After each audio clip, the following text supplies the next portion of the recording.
मैं अपनी बीवी के साथ नई गाड़ी खरीदने गया तो वहां मुझे एक फकीरनी नजर आई। गौर से देखा तो वो मेरी पहली बीवी थी जिसने मुझसे तलाक ले ली थी। वो मुझसे माफी मांगने लगी तो मैं उसे गालियां निकालता वापस आ गया कि उसके साथ ठीक हुआ है। वो सारी जिंदगी इसी तरह भीख मांगेगी।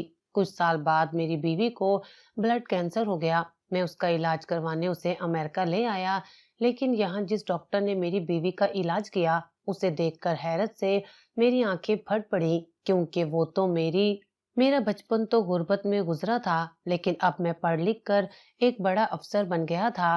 माँ ने मेरी शादी भी कर दी थी।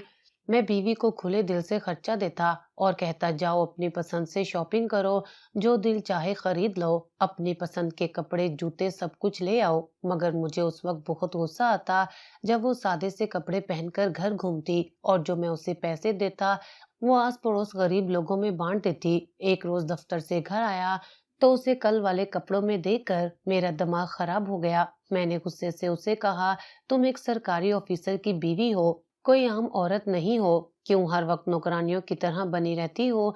तुम्हें लाखों रुपए देता हूँ, तुम वो पैसे कहाँ करती हो? मैंने पिछले हफ्ते ही कच्ची आबादी की दो बेवाओं को महीने भर का राशन लेकर दिया है। उसने नजरें झुकाते हुए इंतहाई सुकून से जवाब दिया, उनके बच्चे भूखे सोते थे, मुझसे उनकी तकलीफ नहीं देखी गई। ये फजूल काम बंद करो। मैंने गिलास जोर से मेज पर पटका। लोगों की मदद से कोई अमीर नहीं बनता और ना ही तुमने पूरी दुनिया का ठेका ले रखा है। तुम खुद अच्छे कपड़े पहना करो। मेरी दोस्तों रिश्तेदारों के सामने मेरा क्या तासुर जाता है जब वो तुम्हें सादगी में देखते हैं। दिखावा इंसान को अंदर से खोखला कर देता है फरहान। उसने मेरी आंखों में देखते हुए एक धीमी मगर पुरएतमाद आवाज में कहा, जो सुकून किसी गरीब की भूख मिटाने में है वो इन रेशमी कपड़ों में हरगिज नहीं। उसकी ये फलसफाना बातें मेरे सर के ऊपर से गुजर जाती थी। मुझे उसे समझाने की कोई तरकीब समझ नहीं आती थी। मैं उसे सिर्फ और सिर्फ अपनी माँ की खुशी के लिए बर्दाश्त कर रहा था। माँ उससे बहुत खुश थी क्योंकि वो उनका बेहद ख्याल रखती थी, लेकिन मेरे और उसके दरमियान दूरियां बढ़ने लगी थीं। अब मैं रोज बरोज उसे टोकता, हर छोटी बात पर उस पर गुस्सा करता, लेकिन उसे मेरी किसी बात का असर नहीं होता था। वो इसी तरह अपने हिस्से के खर्च से लोगों में खैरात बांटती रहती। उसके चेहरे पर हमेशा एक अजीब सी तमानियत भरा सुकून होता जो मुझे मजीद चिड़चिड़ा कर देता। आज मैं तुम्हारे लिए ये नया सूट लाया हूँ। मैंने एक दिन एक इंतहाई महंगे ब्रांड का शॉपिंग बैग उसके सामने रखा। कल मेरे दफ्तर के कोलीग्स फैमिली डिनर पर आ रही है। मैं चाहता हूँ तुम यही सूट पहनो, ये तो बहुत कीमती लग रहा है। उसने बैग खोलकर सूट को हाथ लगाया और एक लम्हे के लिए उसकी आंखों में चमक उभरी, लेकिन फिर वो मद्धम पड़ गई। इसकी क्या जरूरत थी फरहान, मेरे पास पहले ही बहुत कपड़े हैं। मैंने जो कहा है वो करो। मैंने सख्त लहजे में हुक्म दिया और अपने कमरे की तरफ मुड़ गया। मुझे कल कोई बहस नहीं चाहिए। अगले दिन जब मेहमान आए तो मेरी नजरें उसे ही तलाश कर रही थीं। जब वो ड्राइंग रूम में दाखिल हुई तो मेरा खून खौल उठा। उसने वो कीमती सूट नहीं पहना था, बल्कि अपना एक पुराना मगर साफ सुथरा जोड़ा पहना हुआ था। मेहमानों के सामने मैंने बामुश्किल अपने गुस्से पर काबू पाया। जैसे ही मेहमान रुखसत हुए मैं उस पर बरस पड़ा। कहाँ है वो सूट जो मैं कल लाया था? मैंने उसका बाजू सख्ती से पकड़ा और उसे झिंझोड़ा। तुमने वो क्यों नहीं पहना? तुम मेरी बेइज्जती करवाना चाहती हो? मेरा बाजू छोड़िए फरहान, मुझे दर्द हो रहा है। उसने अपना बाजू छुड़वाने की कोशिश की और उसकी आंखों में हल्की सी नमी तैरने लगी। पहले मेरे सवाल का जवाब दो। मैंने अपनी गिरफ्त ढीली की, लेकिन गुस्सा कम नहीं हुआ। कहाँ है वो सूट? मैंने वो मोहल्ले की उस बेवा औरत को दे दिया जिसकी बेटी की कल शादी है। उसने खौफ सदा मगर मजबूत लहजे में कहा। उसके पास अपनी बेटी को जहेज में देने के लिए एक भी अच्छा जोड़ा नहीं था। मेरा ये पुराना सूट भी तो बुरा नहीं है।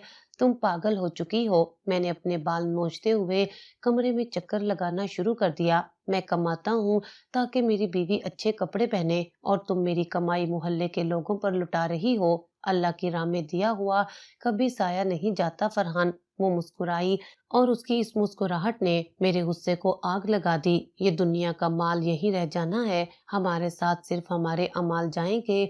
मुझे तुम्हारे इन लेक्चर्स की कोई जरूरत नहीं। मैंने दरवाजा जोर से बंद किया और उसे कमरे में तन्हा छोड़कर बाहर निकल गया। मुझे उसकी यही बातें चुभती थी। उसका हद से ज्यादा खुदा तरस होना मुझे गुस्सा दिलाता था। ایک افسر ہونے کے ناطے میری زندگی میں عملیت پسندی تھی اور اس کی زندگی میں روحانیت اور سادگی، جس کا میرے ساتھ کوئی جوڑ نہیں تھا۔ میں اس کی اس عادت کو اس کی ضد اور میری نافرمانی سمجھنے لگا تھا۔ ماہ سال گزرتے گئے، میری شادی کو 1.5 سال کا عرصہ بیت چکا تھا۔ اس دوران ہمارے گھر میں کوئی اولاد نہیں ہوئی۔ یہ کمی بھی میرے غصے میں اضافے کا سبب بن رہی تھی۔ میری ماں کی صحت بھی اب گرنے لگی تھی۔ ماں کی بیماری کے دوران اس نے ان کی بہت خدمت کی، دن رات ان کے پاس جاگتی، ان کی دوائیوں کا خیال رکھتی، لیکن مجھے اس میں بھی اس کی کوئی چال نظر آتی۔ تم ماں کے پاس اتنی دیر کیوں بیٹھی رہتی ہو؟ ایک رات میں نے اسے ماں کے کمرے سے نکلتے ہوئے روکا اور سوال کیا۔ وہ بیمار ہے فرحان، ان کو میری ضرورت ہے۔ اس نے تھکاوٹ کے باوجود ایک نرم مسکراہٹ کے ساتھ جواب دیا، یہ سب دکھاوا کرنے کی ضرورت نہیں ہے، میں نے طنزیہ انداز میں کہا اور اپنے بیڈ پر لیٹ گیا۔ تمہیں لگتا ہے یہ سب کر کے تم میری نظروں میں اپنی جگہ بنا لو گی؟ میں کسی انسان کی نظر میں جگہ بنانے کے لیے کچھ نہیں کرتی، اس نے لحاظ درست کرتے ہوئے کہا اور میری طرف پیٹ کر کے لیٹ گئی۔ میرا اجر میرا خدا دے گا۔ میں نے غصے سے تکیہ سر پر رکھ لیا۔ تمہارے پاس اس کے علاوہ کوئی بات نہیں ہے؟ میری زندگی عذاب کر دی ہے تم نے۔ اس رات کے بعد سے میں نے اس سے بات کرنا مزید کم کر دیا۔ میں دیر سے گھر آتا اور صبح جلدی دفتر چلا جاتا۔ میری ماں کی وفات نے مجھے اندر سے توڑ دیا تھا۔ ماں کے جانے کے بعد اس گھر میں مجھے اس عورت کے ساتھ رہنے کا کوئی جواز نظر نہیں آ رہا تھا۔ ماں ہی وہ واحد وجہ تھی جس کے لیے میں اس کی شکل برداشت کر رہا تھا، اب وہ بھی نہیں رہی تھی۔ ماں کی وفات کے بعد اس کی خیرات اور صدقات میں مزید اضافہ ہو گیا تھا۔ وہ ماں کے ایصال ثواب کے لیے ہر جمعرات کو محلے کے غریب بچوں کو بلا کر کھانا کھلاتی۔ میرے گھر کا صحن یتیموں اور مسکینوں سے بھرا رہتا۔ مجھے اپنے ہی گھر میں اجنبیت کا احساس ہونے لگا تھا۔ یہ کیا تماشا لگا رکھا ہے تم نے میرے گھر میں؟ ایک جمعرات کو میں جلدی گھر آ گیا اور صحن میں بچوں کی بھیڑ دیکھ کر مجھ سے برداشت نہ ہوا۔ یہ بچے ماں جی کے لیے دعا کر رہے ہیں، اس نے جلدی سے میرے پاس آ کر دھیمی آواز میں کہا تاکہ بچے نہ سن سکیں۔ آپ بھی اندر آ کر ان کے ساتھ بیٹھیں، میں ان بھیکاریوں کے ساتھ نہیں بیٹھوں گا۔ میں نے نفرت سے بچوں کی طرف دیکھا اور پھر اس کی طرف مڑا۔ کل سے اس گھر میں یہ سب نہیں ہوگا۔ میں اپنے گھر کو لنگر خانہ نہیں بننے دوں گا۔ یہ بھیکاری نہیں ہے فرحان، یہ اللہ کے مہمان ہیں۔ اس کی آنکھوں میں پہلی بار مجھے ایک سختی نظر آئی۔ آپ کو ان کی دعاؤں کی طاقت کا اندازہ نہیں۔ مجھے کسی کی دعا کی ضرورت نہیں ہے۔ میں نے اپنی ٹائی ڈھیلی کی اور سختی سے بولا، میرے پاس جو کچھ ہے میری اپنی محنت کا نتیجہ ہے اور تم میرے پیسوں کو بے دردی سے لٹانا بند کرو۔ میری ان باتوں پر وہ خاموش ہو جاتی لیکن اپنا کام نہ چھوڑتی۔ مجھے محسوس ہوتا کہ وہ جان بوجھ کر مجھے چڑھانے کے لیے یہ سب کرتی ہے۔ اس کے چہرے کی وہ معصومیت مجھے زہر لگنے لگی تھی۔ میں جب بھی اس کی طرف دیکھتا مجھے اپنا ایک عام سا اور حقیر سا شوہر ہونے کا احساس ہوتا جس کی بیوی اس کے کنٹرول میں نہیں ہے۔ میں نے فیصلہ کر لیا تھا کہ میں اسے مزید چھوٹ نہیں دوں گا۔ میں نے اس کا جیب خرچ مکمل طور پر بند کر دیا۔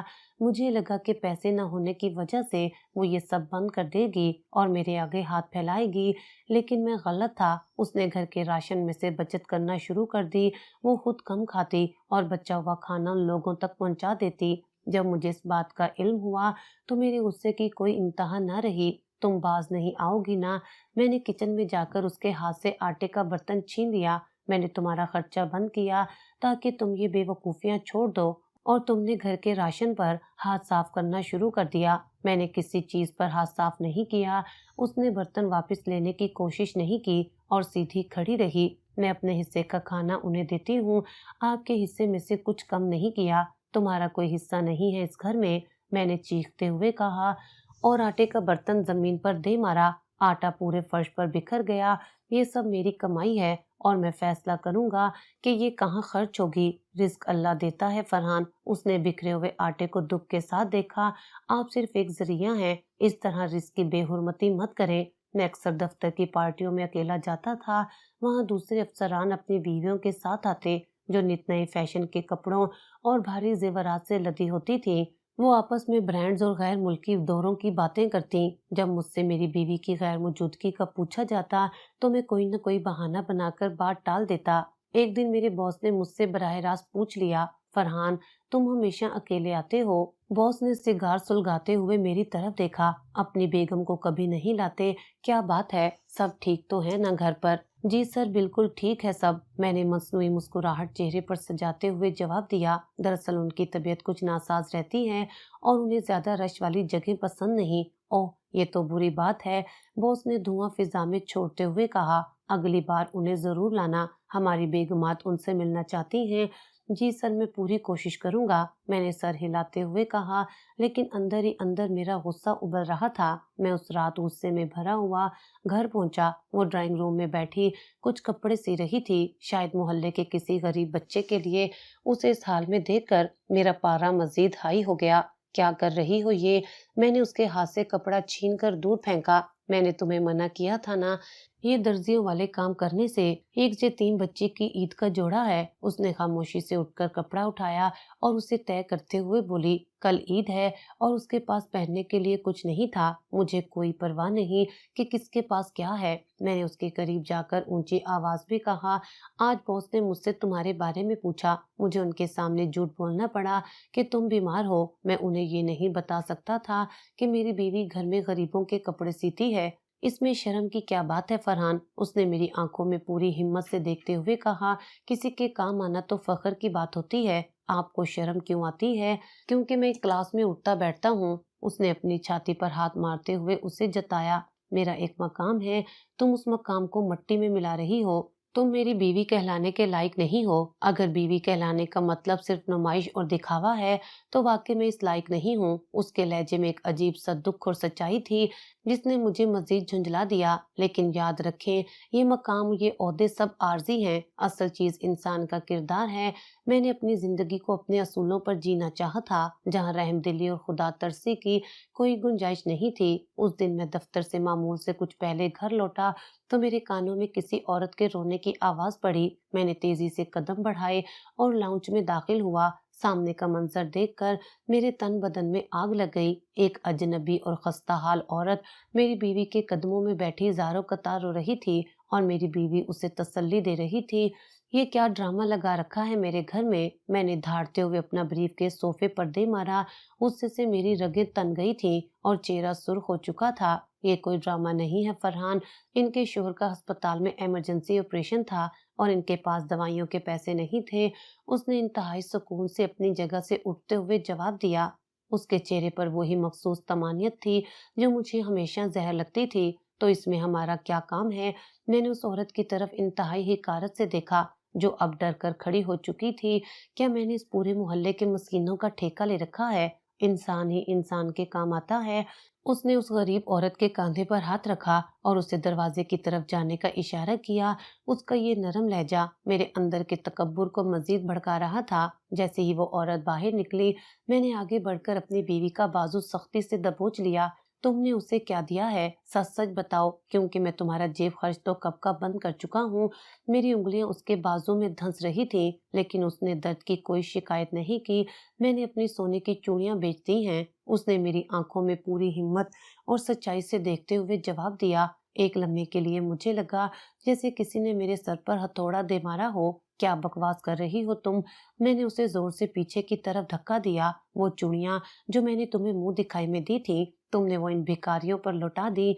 मेरी आवाज गुस्से से कांप रही थी। जान बचाना सोने की चूड़ियों से ज्यादा कीमती है फरहान। वो संभल कर खड़ी हुई और अपने दुपट्टे को दुरुस्त किया। धात के टुकड़े किसी की जिंदगी से बढ़कर नहीं हो सकते। बस बहुत हो गया।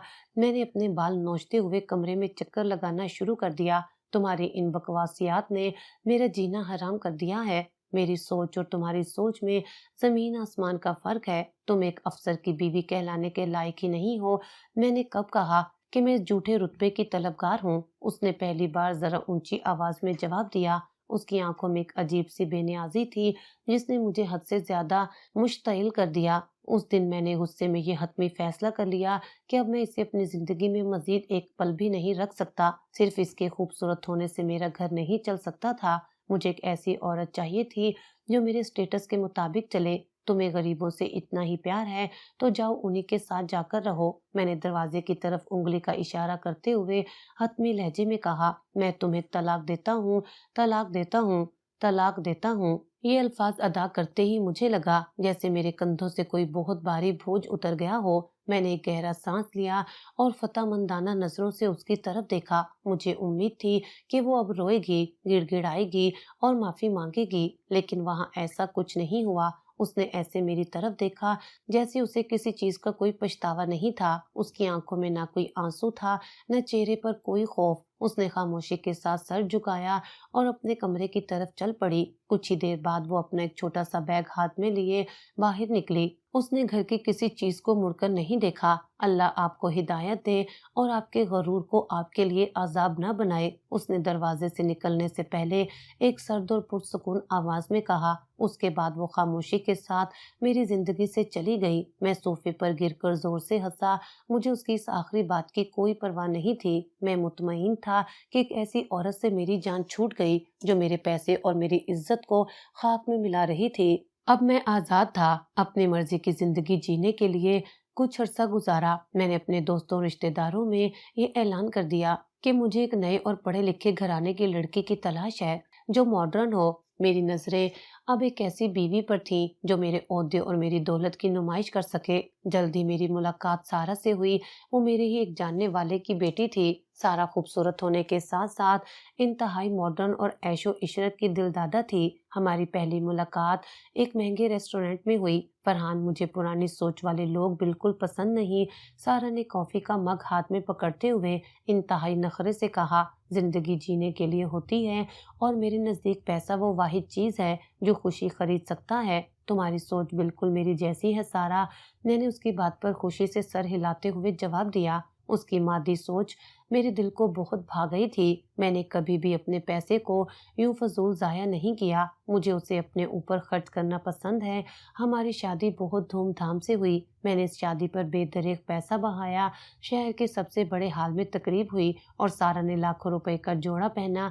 میں فخر سے پھولا نہیں سما رہا تھا کیونکہ میرے تمام کولیگز اور سوسائٹی کے لوگ میری اس نئی بیوی کی خوبصورتی اور اس کے انداز کے گن گا رہے تھے۔ یہ گھر تو بہت پرانا اور بورنگ لگ رہا ہے فرحان۔ شادی کے چند دن بعد ہی سارا نے ڈرائنگ روم کی دیواروں کو حقارت سے دیکھتے ہوئے کہا۔ اس کی ناک پر ناگواری کی شکنیں تھیں۔ ہمیں اسے فوری طور پر رینیوویٹ کروانا ہوگا۔ بالکل میری جان، جیسا تم چاہو ویسا ہی ہوگا، میں نے اس کی بات پر فوری حامی بھرتے ہوئے کہا۔ میں اس کی ہر فرمائش کو اپنا سٹیٹس سمجھتا تھا۔ میری دوسری بیوی بالکل میرے ذہن کے مطابق چلنے والی تھی۔ اسے بھی میری طرح عیش و عشرت کا شدید شوق تھا۔ نئے نئے اور مہنگے برانڈز کے کپڑے، امپورٹنٹ جوتے اور ہر وقت پارلر سے بن سور کر رہنا اس کا مشغلہ تھا۔ گھر میں اب کوئی غریب یا مسکین قدم نہیں رکھتا تھا۔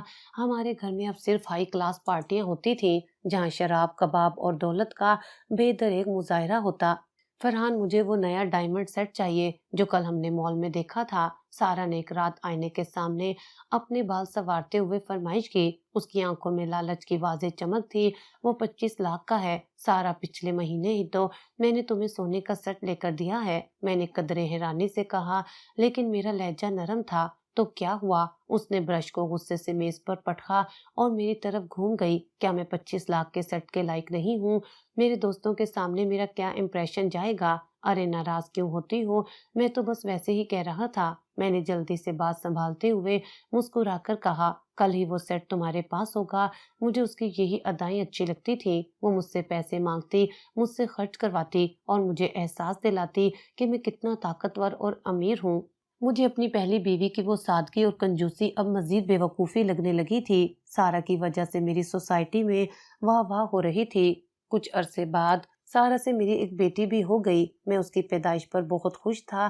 میں نے اسپتال کے پورے سٹاف کو بھاری ٹپ دی اور دوستوں کو ایک شاندار پارٹی دی۔ میری زندگی مکمل لگ رہی تھی۔ میرے پاس ایک خوبصورت بیوی تھی، ایک پیاری سی بیٹی تھی اور دفتر میں میرا رتبہ روز بروز بڑھ رہا تھا۔ لیکن اس رتبے اور طاقت کے نشے میں یہ بھول گیا تھا کہ غرور کا سر ہمیشہ نیچا ہوتا ہے۔ میں دفتر میں انتہائی متکبر افسر بن چکا تھا۔ میں اپنے ماتحتوں کو کیڑے مکوڑے سمجھتا اور ان کی چھوٹی چھوٹی غلطیوں پر انہیں ذلیل کرتا۔ میرے سائن کے بغیر دفتر کا کوئی پتہ نہیں ہلتا تھا۔ سر، یہ فائل ذرا دیکھ لیں۔ ایک دن میرا اسسٹنٹ ایک پروجیکٹ کی فائل لے کر میرے پاس آیا۔ اس کے چہرے پر گھبراہٹ طاری تھی۔ اس میں ٹھیکیدار نے کچھ بلز کی منظوری مانگی ہے۔ میں نے اس فائل کو کھولے بغیر ہی زور سے میز پر پھینک دیا۔ اسے جا کر کہہ دو کہ فرحان اتنی آسانی سے بل پاس نہیں کرتا، جب تک میرا حصہ میرے گھر نہیں پہنچ جاتا اس کا 1 روپیہ جاری نہیں ہوگا۔ میں نے انتہائی روحانیت سے کرسی کی پشت سے ٹیک لگاتے ہوئے کہا، لیکن سر یہ سرکاری پروجیکٹ ہے اور اوپر سے سخت دباؤ ہے۔ اسسٹنٹ نے ڈرتے ہوئے بات مکمل کرنے کی کوشش کی، تم مجھے سکھاؤ گے کہ مجھے اپنا کام کیسے کرنا ہے؟ میں نے میز پر زور سے مکہ مارا اور وہ بیچارہ اچھل پڑا۔ دفع ہو جاؤ یہاں سے اور اس ٹھیکیدار سے کہو کہ مجھ سے آ کر ملے۔ مجھے معلوم نہیں تھا کہ میرے اس رویے نے دفتر میں میرے کتنے ہی دشمن پیدا کر دیے تھے۔ میں اندھا ہو چکا تھا۔ مجھے لگتا تھا کہ میری کرسی اور میرا اختیار ہمیشہ میرے پاس رہے گا۔ میں اپنی ذات کے خول میں اس قدر قید تھا کہ مجھے اپنے ارد گرد بچھنے والے جال کی بھنک تک نہیں پڑی۔ دفتر کے کچھ حاسد افسران اور ٹھیکیدار جنہیں میں نے ذلیل کیا تھا، اندر ہی اندر میرے خلاف ایک گہری سازش بن رہے تھے۔ وہ میری ہر حرکت پر نظر رکھے ہوئے تھے۔ سارا کے شاہانہ اخراجات اور میرے اثاثوں کی فہرستیں خاموشی سے اکٹھی کی جا رہی تھیں۔ فرحان کل ہمیں دبئی جانا ہے، میری سہیلیوں کا ٹرپ جا رہا ہے۔ سارا نے ایک شام شاپنگ بیگز کا ڈھیر صوفے پر گراتے ہوئے اعلان کیا۔ اس کے چہرے پر ایک فاتحانہ مسکراہٹ تھی۔ لیکن سارا، ابھی تو ہم پچھلے مہینے ہی یورپ سے واپس آئے ہیں۔ میں نے کچھ پریشانی سے اپنے ماتھے کو رگڑتے ہوئے کہا، دفتر میں اس وقت کام کا بہت پریشر ہے، میرا چھٹی لینا مشکل ہوگا، مجھے کوئی بہانہ نہیں سننا۔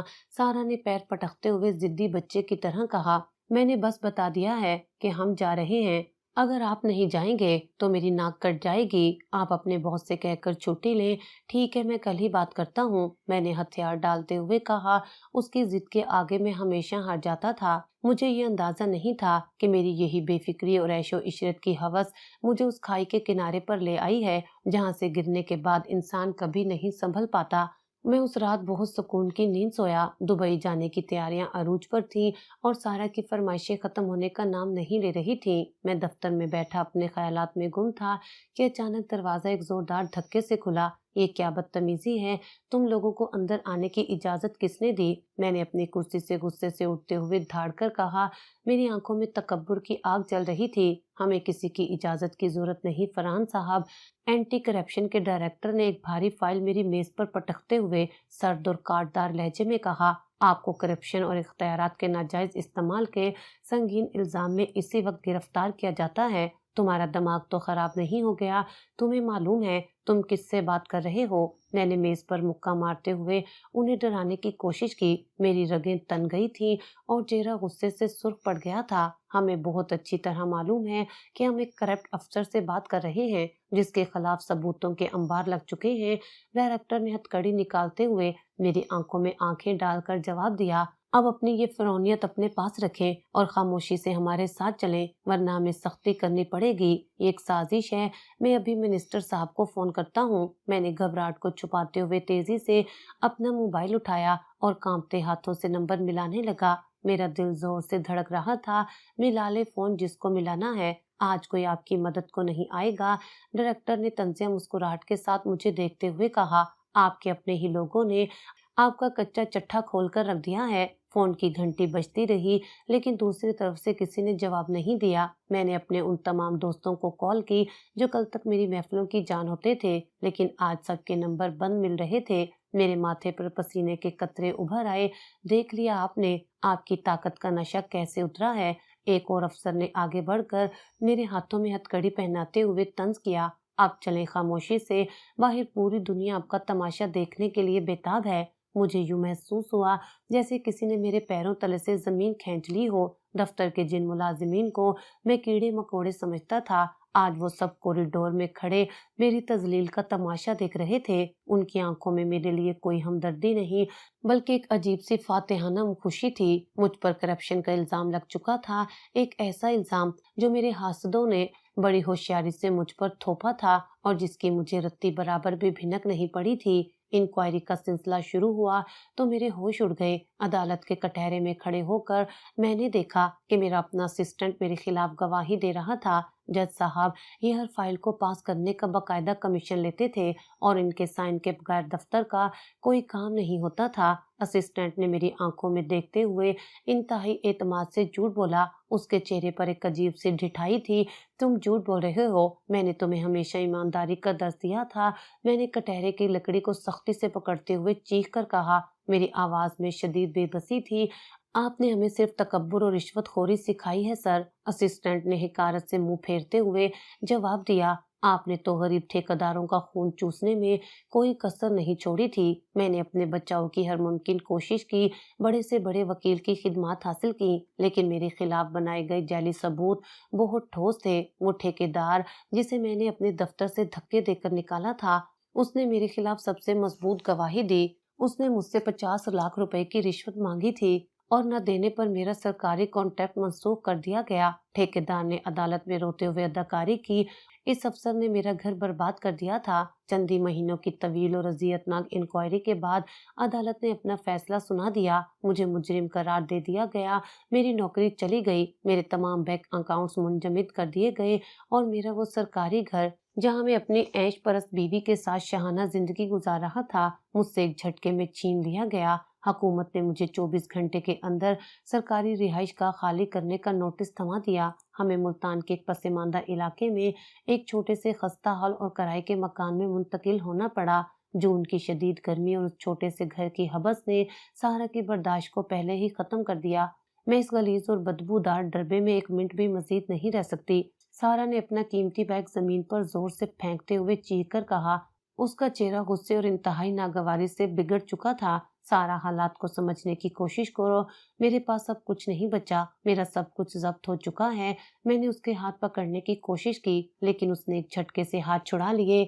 मेरा लहजा मिन्नतों वाला हो चुका था, जो मेरे लिए बिल्कुल नई बात थी। मुझे तुम्हारे इन घटिया हालात से कोई लेना देना नहीं फरहान। उसने इंतहाई हिकारत और नफरत से मेरी तरफ देखा। मैंने तुमसे शादी तुम्हारे रुतबे और पैसे के लिए की थी, तुम्हारी गरीबी और ये जिल्लत बांटने के लिए नहीं। तुम मुझे इस मुश्किल वक्त में तन्हा छोड़कर कैसे जा सकती हो सारा? मैं तुम्हारा शोहर हूँ। मेरी आवाज में गहरी मायूसी और दुख था। हमारी एक बेटी है, कम से कम उसका तो सोचो। इसे बाप के साए की जरूरत है। मेरी बेटी भी इस गलाजत और गुर्बत में नहीं रहेगी। सारा ने तेजी से बेडरूम की तरफ कदम बढ़ाते हुए हतमी फैसला सुनाया। मैं अपने बाप के घर जा रही हूँ और मुझे कल तक तलाक के कागजात मिल जाने चाहिए। सारा, खुदा के लिए ऐसा मत करो। मैं दोबारा सब कुछ ठीक कर लूंगा, बस मुझे कुछ वक्त दो। मैंने उसके आगे हाथ जोड़ते हुए गिड़गिड़ाकर कहा। मेरी आंखों से आंसू बह रहे थे।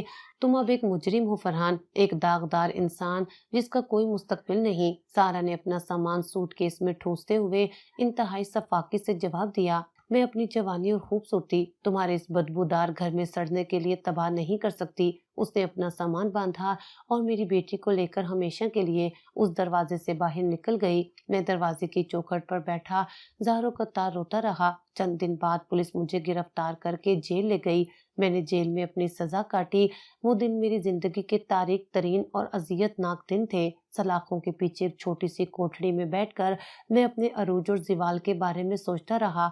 मुझे वो शाहाना पार्टियां और वो प्रोटोकॉल याद आता जो कभी मेरी पहचान हुआ करता था। तुम जैसे अफसरों का यही अंजाम होना चाहिए। जेल के एक वार्डन ने मेरी प्लेट में दाल फेंकते हुए हिकारत से कहा। जब कुर्सी पर होते हो तो खुदा को भूल जाते हो और यहाँ आकर गिड़गिड़ाते हो।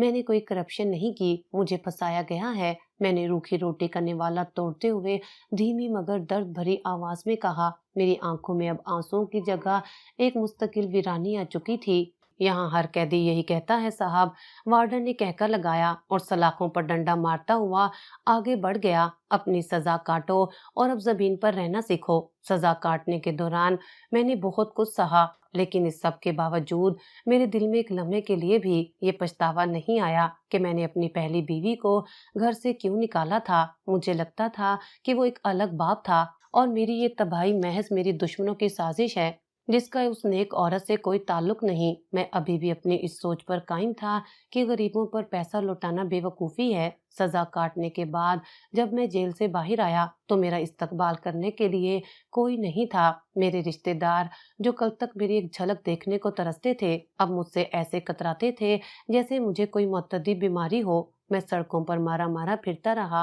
मुल्तान की तपती दोपहरों में खाक छानते हुए मेरे जूते घिस चुके थे।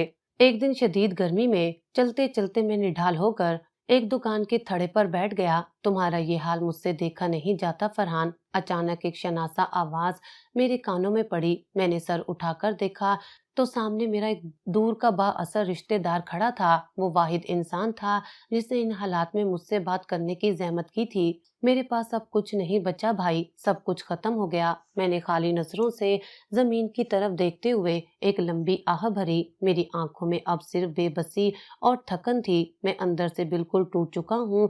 एक रास्ता है, अगर तुम हिम्मत करो तो शायद तुम्हारी नौकरी बहाल हो जाए। उस रिश्तेदार ने मेरे कंधे पर हाथ रखते हुए एक उम्मीद की किरण दिखाई। हमारे शहर में नई असिस्टेंट कमिश्नर आई है, सुना है बहुत इंसाफ पसंद है और कभी किसी को अपने दर से खाली नहीं लौटाती, हर किसी का काम कर देती है। क्या वाकई वो मेरा केस सुनेगी? मुझ पर तो करप्शन का दाग है। मेरी मुर्दा आंखों में एक चमक से उभरी और मैंने बेताबी से उसका हाथ पकड़कर पूछा। मेरे अंदर जिंदगी की एक नई रमक पैदा हो गई थी। वो हर किसी का काम मेरिट पर करती है। उसका काम पूरे डिवीजन में ईमानदारी के लिए मशहूर है। उसने तसल्ली देते हुए कहा, तुम एक बार उसके पास जाकर अपनी सफाई पेश करो। तुमने कोई करप्शन तो नहीं की थी ना? ये तो सब जानते हैं कि तुम्हें दफ्तर की सियासत में फंसाया गया था। उसकी ये बात सुनकर मुझे खास लगन महसूस हुई, एक मध्यम सी उम्मीद जो मेरे दिल में जागी थी कि मैं भी उस असिस्टेंट कमिश्नर के पास जाऊंगा तो वो मेरा काम जरूर करेगी। मुझे बस एक मौका चाहिए था खुद को बेगुनाह साबित करने का और अपनी खोई हुई इज्जत वापस पाने का। मैंने उसी वक्त फैसला कर लिया कि मैं कल ही उसके दफ्तर जाऊंगा। मैं अगले ही दिन सुबह सवेरे अपना सबसे साफ और पुराना सूट पहनकर उसके दफ्तर पहुंच गया। लेकिन दफ्तर के बाहर का मंजर देखकर मेरे होश उड़ गए। वहां सैकड़ों लोगों का रश था, हर कोई अपनी फरियाद लेकर आया हुआ था। मैं सारा दिन उस चिलचिलाती धूप और हजूम में खड़ा अपनी बारी का इंतजार करता रहा। धूप की शिद्दत से मेरा बुरा हाल था, लेकिन मैं अपनी जगह से नहीं हिला। आज का वक्त खत्म हो गया है, अब कल आइएगा। शाम के वक्त एक एहलकार ने दफ्तर का भारी दरवाजा बंद करते हुए ऐलान किया। उसकी आवाज में एक रूखी सी बेजारी थी। भाईजान, मुझे बस 2 मिनट मिलने दे, मेरा केस बहुत जरूरी है। मैंने एहलकार के आगे हाथ जोड़ते हुए इल्तिजा की। मैं सुबह से खड़ा हूँ, मैंने कहा ना, कल आना बेगम साहिबा जा चुकी हैं। एहलकार ने मुझे पीछे धकेलते हुए सख्ती से कहा, यहाँ रोज हजारों लोग आते हैं, सबका काम जरूरी होता है। मैं नाउम्मीदी और थकन से चूर वापस लौटा। मेरे कदमों में मनोवजन था। ऐसा लग रहा था जैसे मेरी आखिरी उम्मीद भी टूट गई हो, लेकिन मैंने हार नहीं मानी थी। रात भर मुझे नींद नहीं आई। मेरी नौकरी मेरी जिंदगी और मौत का मसला बन चुकी थी। अगले दिन मैं एक बार फिर दिल में एक नई उम्मीद लेकर दफ्तर पहुंच गया। इस बार मैं फजर के वक्त ही पहुंच गया ताकि मुझे सबसे पहले अंदर जाने की बारी मिल जाए। कई घंटों की तवील इंतजार के बाद आखिरकार मेरा नाम पुकारा गया। मेरा दिल जोर जोर से धड़क रहा था कि न जाने असिस्टेंट कमिश्नर मेरा काम करेगी या नहीं, मेरी नौकरी मुझे वापस मिलेगी या नहीं। कॉरिडोर में चलते हुए मुझे पसीना आ रहा था क्योंकि मुझ पर इल्जाम था और मैंने कोई करप्शन नहीं की थी। इसलिए मुझे यकीन था कि अगर कोई इंसाफ करने वाला हो तो मेरी बात जरूर सुनेगा। जैसे ही मैं असिस्टेंट कमिश्नर के दफ्तर में पहुंचा, दरवाजा खुला तो अंदर दाखिल हुआ, लेकिन सामने बैठी शाहाना पर्सनैलिटी पर मेरी नजर पड़ी तो उसे देखकर मेरे कदम जमीन में जम गए। वो कोई और नहीं थी, वो मेरी साबका बीवी थी। वही सादगी, वही मासूमियत जिसे मैंने हमेशा गरीबों की मदद करते देखा था, जो खुद पर खर्च नहीं करती थी। आज वो असिस्टेंट कमिश्नर के ओहदे पर थी। ये इस ओहदे तक कैसे पहुंची ये मैं नहीं जानता था, लेकिन अभी भी उसका किरदार उसी तरह साफ शफाफ था। आज वो एक बड़ी अफसर बन चुकी थी, लेकिन मैं शर्मिंदगी से सर झुकाए खड़ा था। उसके चेहरे पर मुझे देखकर कोई हैरत या चौंकने के तासुरात नहीं थे। उसकी आंखों में वही पुराना सुकून और वकार था जो मुझे कभी जहर लगता था, लेकिन आज वही वकार मेरी आखिरी और वाहिद उम्मीद था। मैंने अपने कांपते हाथों को छुपाने की कोशिश की और एक मुजरिम की तरह नजरें झुका ली। मेरे अंदर का सारा तकब्बुर रेत की दीवार की तरह ढह चुका था। वो चंद लम्हे मुझे देखती रही, फिर सुकून भरी आवाज में बोली, बैठ जाएं, यहाँ इंसाफ होता है। मैं यहाँ किसी से ज़ाती बदला नहीं लेती, बल्कि यहाँ जो कोई भी आता है उसे इंसाफ ज़रूर मिलता है। बताएं आपको क्या काम है? उसकी आवाज़ में ना कोई तंज था, ना कोई इंतकाम की आग, बल्कि खालिस पेशेवराना हमदर्दी थी। उस दिन मुझे पहली बार समझ आया कि इस औरत को मैं कमज़ोर समझता था, असल में वही सबसे मजबूत थी। और उसने सच ही तो कहा था कि अल्लाह की राह में दिया कभी ज़ाया नहीं होता। शायद इसी वजह से अल्लाह ने उसे ओहदे तक पहुंचा दिया। मैं कुर्सी पर बैठ गया, लेकिन मेरी हिम्मत नहीं हो रही थी कि मैं उससे नजरें मिला सकूं। मेरा गला खुश्क हो रहा था और अल्फाज मुंह में दम तोड़ रहे थे। मेरा नाम फरहान है और मुझ पर करप्शन का झूठा इल्जाम लगाकर मुझे नौकरी से निकाला गया है। मैंने कांपती हुई आवाज में बोलना शुरू किया और अपने बहते आंसुओं पर मुश्किल काबू पाया। मेरा सब कुछ छिन गया है, लेकिन मैंने कोई करप्शन नहीं की। मैंने उसको अपना तमाम तर मामला बताया। वो मुझे अच्छी तरह से जानती थी, लेकिन उस वक्त ना उसका मेरे साथ कोई रिश्ता था, ना ताल्लुक। उसने एक अजनबी फरियादी की तरह मेरी पूरी बात तफसील से सुनी, एक कागज पर कुछ नोट्स लेती रही। उसकी खामोशी मेरी चीखती हुई निदामत को मजीद बढ़ा रही थी कि आपके पास अपनी बेगुनाही का कोई भी छोटा या बड़ा सबूत मौजूद है? उसने कलम मेज पर रखते हुए सीधा मेरी आंखों में देखकर सवाल किया। उसकी नजरों की सच्चाई की चुभन से मैं मजीद जमीन में गड़ गया। कोई सबूत नहीं है मैडम, सब ने मिलकर मुझे गहरी साजिश में फंसाया है। मैंने अपने हाथ मलते हुए इंतहाई बेबसी और थकन से जवाब दिया। आप फिक्र ना करें, मैं इस मामले को दोबारा शफाफ इंक्वायरी का हुक्म देती हूँ। उसने एक मोटी फाइल पर दस्तखत करते हुए हतमी और फैसला कुन लहजे में कहा, अगर आप वाकई बेगुनाह हैं तो आपको आपका छीना हुआ हक जरूर मिलेगा। उसने तमाम मामले की छानबीन की, मुझे इंसाफ दिलवाया। अगले चंद दिनों में उसने मेरे पुराने दफ्तर का सारा मुतलका रिकॉर्ड अपनी निगरानी में तलब कर लिया। मुझे भी रोजाना इंक्वायरी के लिए मुकर्रर वक्त पर बुलाया जाता। एक दिन जब मैं उसके दफ्तर पहुंचा तो अंदर का मंजर देखकर मेरे होश उड़ गए। वहां मेरा पुराना असिस्टेंट और वो करप्ट ठेकेदार भी मौजूद थे। उन दोनों के चेहरों पर हवाइयां उड़ रही थीं और वो कुर्सियों पर बेचैनी से पहलू बदल रहे थे। मैंने आप दोनों को यहाँ इसलिए तलब किया है कि फरहान साहब के केस में कुछ नए और इंतहाई तशवीशनाक हकाइक सामने आए हैं। असिस्टेंट कमिश्नर ने इंतहाई सर्द और बावकार लहजे में उन दोनों को घूरते हुए कहा, आप दोनों ने अदालत में हल्फ उठाकर जो गवाही दी थी, उसके बरक्स मेरे पास कुछ और ठोस सबूत मौजूद हैं। मैडम, हमने बिल्कुल सच बोला था। ये शख्स शुरू से ही एक करप्ट अफसर है। मेरे पुराने असिस्टेंट ने हकलाते हुए अपनी घबराहट छुपाने और अपना झूठ दोहराने की कोशिश की। उसके माथे पर पसीना साफ चमक रहा था, जो उसके झूठ की गवाही दे रहा था। झूठ बोलने और सरकारी अफसर को गुमराह करने की भी एक हद होती है। उसने दराज से सख्ती से एक यूएसबी निकाली और अपने लैपटॉप में लगा दी। मेरे पास आप दोनों की उस काली रात की रिकॉर्डिंग मौजूद है, जब आपने बंद कमरे में फरहान को फंसाने का घिनौना मंसूबा बनाया था। उसने लैपटॉप का रुख उनकी तरफ किया और एक खुफिया ऑडियो प्ले कर दी। कमरे में वही खौफनाक आवाज गूंजी जिसने मेरी हंसती खेलती जिंदगी बर्बाद की थी। इस फाइल पर दस्तखत कर दो, फरहान का कैरियर आज से खत्म समझो। भारी और साजिशी आवाज उसी ठेकेदार की थी जो अब कुर्सी पर बैठा खौफ से कंप रहा था। क्या उसे मालूम है कि ये जाल किसने बिछाया है? ये दूसरी घबराई हुई आवाज मेरे उसी असिस्टेंट की थी जिसे मैं अपना सबसे वफादार और राजदार समझता था। नहीं, और ना ही उसे कभी मालूम होगा। वो अपनी अना के नशे में अंधा हो चुका है। उसे गिरना ही था, लेकिन याद रखना, जो हाथ आज उसे गिरा रहा है वो एक दिन उसे उसकी असल औकात याद दिलाएगा। बस तुम अपना काम करो और ये फाइल आगे बढ़ा दो। ये हौलनाक मुकालमा सुनकर मेरे रोंगटे खड़े हो गए। वो सनसनीखेज राज जो मुझसे बड़ी महारत से छुपाया गया था, आज उसने एक औरत की बदौलत सामने आ चुका था। जिन लोगों को मैंने ताकत के नशे में हकीर समझा था, उन्होंने मेरी जड़ें काट दी थी। ये ऑडियो एंटी करप्शन के एक ईमानदार क्लर्क ने मुझे गुमनाम तौर पर भेजी थी, जो आपके इस गलीज साजिश का हिस्सा बनने से इनकारी था। असिस्टेंट कमिश्नर ने लैपटॉप बंद करते हुए शेरनी की तरह गरज कर कहा, तुम दोनों ने जाती मफाद के लिए एक बेगुनाह इंसान की जिंदगी तबाह की और पूरे सरकारी महकमे की आंखों में धूल झोंकी। हमें माफ कर दे मैडम, हम लालच में अंधे हो गए थे। हमसे बहुत बड़ी गलतियां हो गईं।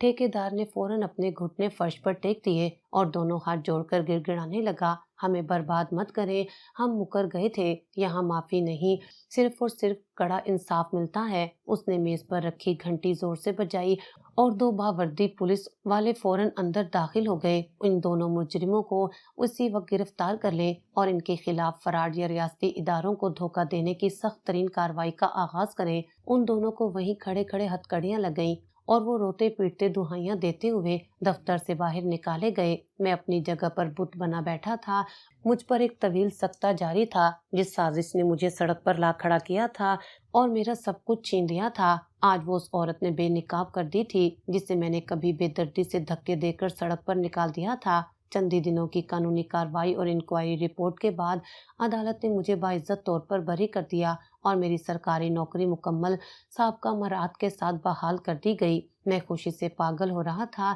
مجھے میرا کھویا ہوا اعلیٰ مقام واپس مل گیا تھا۔ میری پہلی تنخواہ اور بقایا جات ملے تو میں نے سب سے پہلے شہر کی سب سے مشہور دکان سے ایک بہت بڑا مٹھائی کا ڈبہ خریدا۔ مجھے میری نوکری واپس مل چکی تھی۔ میں مٹھائی کا ڈبہ لے کر اس کے دفتر پہنچا تو اس نے مجھے واپس بھیج دیا۔ میں آپ کا یہ عظیم احسان زندگی بھر نہیں بھولوں گا، آپ نے مجھے نئی زندگی دی ہے۔ میں نے مٹھائی کا ڈبہ اس کی میز پر رکھتے ہوئے اور شکر گزاری سے کہا۔ میری آنکھوں میں آج تکبر کی جگہ سچی عقیدت اور ندامت تھی۔ یہاں سب کو انصاف ملتا ہے اور کبھی معاوضہ کسی سے طلب نہیں کیا جاتا۔ اس کا لہجہ اب بھی ویسا ہی غیر جانبدار، کورا اور اصولی تھا۔ یہ میرا سرکاری اور اخلاقی فرض تھا جو میں نے بلا امتیاز ادا کیا، لیکن یہ میری طرف سے میری بحالی کی ایک چھوٹی سی خوشی ہے۔ برائے کرم اسے رکھ لیں۔ میں نے شرمندگی سے نظریں چراتے ہوئے اصرار کرنے کی کوشش کی۔ مجھے یا اس دفتر کو کسی مٹھائی کی ضرورت نہیں، فرحان صاحب۔ اس نے فائل بند کرتے ہوئے مجھے دیکھا اور اس کی آنکھوں میں ایک عجیب سی چمک تھی جس نے مجھے اندر تک جلا دیا۔ آپ اگر سچ میں اس خوشی کو بانٹنا چاہتے ہیں تو یہ مٹھائی کسی غریب کے بھوکے بچے کو دیجیے گا، اسے اس کی مجھ سے زیادہ ضرورت ہوگی۔ اس کا یہ جملہ میرے مردہ دل پر کسی تیز نشتر کی طرح لگا۔ مجھے اپنا وہ وحشتناک وقت یاد آیا جب میں اس کے ہاتھوں سے غریبوں کا کھانا چھین کر زمین پر پھینک دیتا تھا اور اسے ذلیل کرتا تھا۔ شاید غریبوں کو دیا گیا وہ راشن آج اس کی عزت اور مقام بن چکا تھا اور میں نے ایک نیک بیوی کو کھو کر ایک ایسی بیوی کا انتخاب کیا جو صرف پیسے کے لالچ میں میرے گھر میرے ساتھ رہی۔ سارا کا وہ لالچی اور شفاف چہرہ میری آنکھوں کے سامنے ایک فلم کی طرح گھوم گیا۔ جیسے ہی میرے اوپر غربت آئی، مجھے چھوڑ کر چلی گئی۔ اس کی بے وفائی اور دنیا پرستی نے مجھے اندر سے کھوکھلا کر دیا تھا۔ مجھے اب احساس ہو رہا تھا کہ رشتوں کی بنیاد پیسے پر نہیں بلکہ خلوص پر ہوتی ہے۔ میں نے کانپتے ہاتھوں سے مٹھائی کا ڈبہ میز سے اٹھایا اور خاموشی سے مڑ گیا۔ میرے قدموں میں منو وزن تھا اور میرا سینہ پھٹ رہا تھا۔ شاید اللہ تعالیٰ نے یہ مجھے اس چیز کی سزا دی تھی کہ میں نے ایک نیک اور باکردار بیوی کی قدر نہیں کی تھی۔ میں اپنے تکبر، عہدے اور دولت کے نشے میں اس قدر اندھا ہو چکا تھا کہ میں نے اپنے ہاتھوں سے اس انمول ہیرے کو ٹھکرا دیا تھا جس کی چمک اور سچائی آج پوری دنیا دیکھ رہی تھی۔ اور اگر آج دوبارہ سے مجھے میری نوکری ملی تو صرف ایک اسی عورت کی وجہ سے جو میری زندگی سے جا چکی تھی۔